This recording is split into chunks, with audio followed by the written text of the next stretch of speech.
Você está ouvindo o audiobook de Revista Espírita de 1858, de Allan Kardec. Agora, você vai ouvir o capítulo 103. Dezembro. Variedades.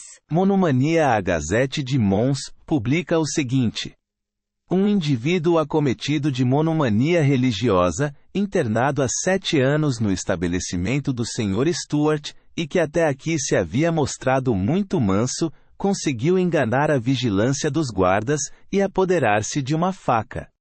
Como não conseguiram que devolvesse a arma, os guardas comunicaram ao diretor o que se passava. O Sr. Stuart imediatamente acercou-se do furioso, e, fiado apenas em sua coragem, quis desarmá-lo.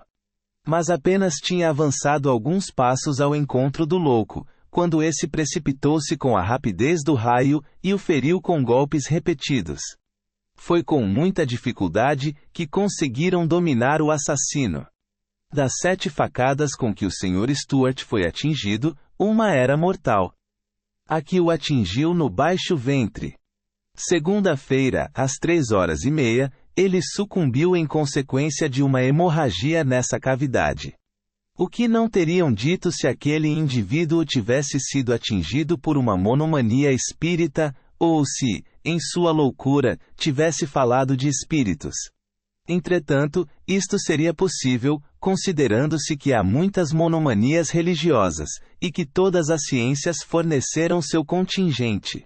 O que se poderia racionalmente concluir contra o espiritismo senão que, em consequência da fragilidade de sua organização, o homem pode exaltar-se, tanto neste ponto como em outros.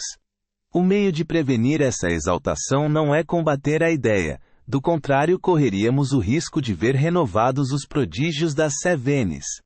Se jamais se organizasse uma cruzada contra o espiritismo, vê-lo íamos propagar-se admiravelmente. Como opor-se a um fenômeno que não tem tempo nem lugar prediletos?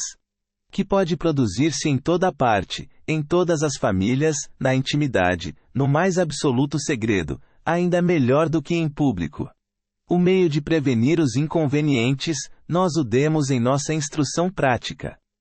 Torná-lo de tal modo compreendido, que nele apenas se veja um fenômeno natural, mesmo no que apresenta de mais extraordinário. Uma questão de prioridade, em matéria de espiritismo, o Sr. C.H. Rinaldi, nosso assinante, de Rambouillet, dirigiu-nos a seguinte carta: Senhor e digno confrade no Espiritismo. Leio, ou melhor devoro com indizível satisfação os números de vossa revista, à medida que os recebo. Isto não é de admirar de minha parte, de vez que meus familiares eram adivinhos, de geração em geração.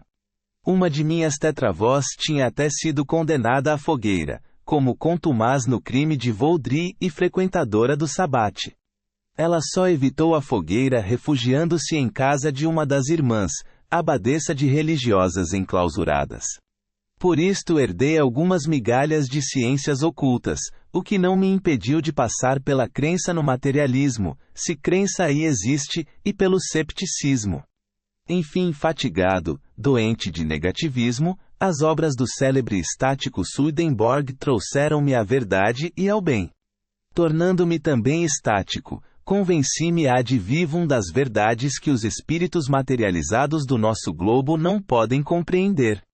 Tive comunicações de toda sorte. Fenômenos de visibilidade, de tangibilidade, de transporte de objetos perdidos, etc.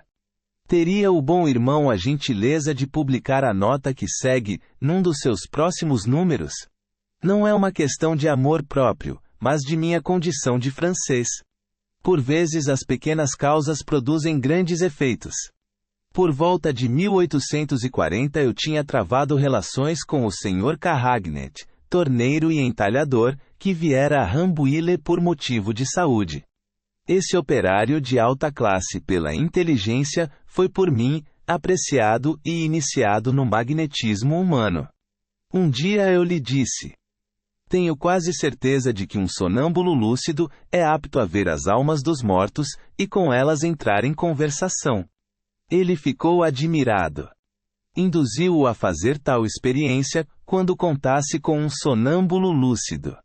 Ele teve êxito e publicou um primeiro volume de experiências necromânticas, seguido de outros volumes e brochuras que na América foram traduzidos com o título de Telégrafo Celeste.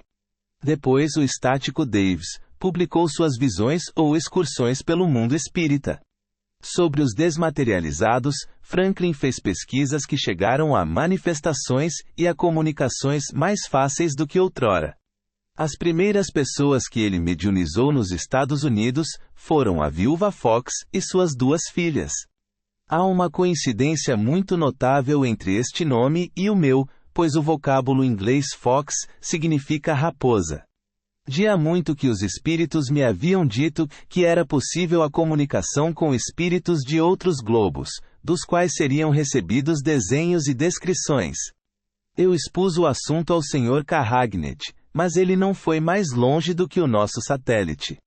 Sou etc. Ch. Rinaldi. Observação. O problema de prioridade, em matéria de espiritismo, é inquestionavelmente secundário. Mas não é menos notável que desde a importação dos fenômenos americanos, uma porção de fatos autênticos, ignorados do público, revelaram a produção de fenômenos semelhantes, tanto na França quanto em outros países da Europa, na mesma época ou em época anterior. É de nosso conhecimento que muitas pessoas se ocupavam de comunicações espíritas muito antes de se cogitar de mesas girantes, e disso temos provas com data certa. Parece que o Sr. Rinaldi faz parte desse número, e segundo ele, as suas experiências não teriam sido diferentes das que foram feitas na América.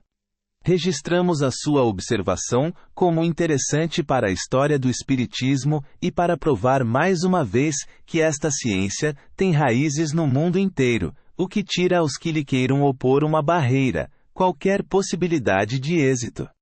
Se o abafam aqui, ele renascerá mais vivo em 100 outros lugares, exatamente no momento em que, já não sendo mais possível a dúvida, ele há de conquistar um lugar entre as crenças comuns. Então, de bom grado ou não, seus adversários terão que tomar o seu partido. Ponto.